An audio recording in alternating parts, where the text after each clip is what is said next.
So today we had our Student Migrant Leadership Symposium. We had speakers from the community, we had an attorney, we had somebody from Region 1, and we had our Chief Academic Officer present to the students and talk to them about their experiences being part of the migrant program and being part of the migrant community within the Valley. And the students got to talk to them, hear their experiences, get advice from them. So this symposium was to prepare them for what comes next, what comes after the life here at South Texas ISD, and how being part of South Texas ISD has changed them for the best and how they're ready for the next step in their career and in their pathway.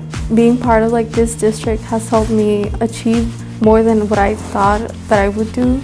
I just want to thank everyone that took part of this event. It helped me really understand what I really want to do for my future.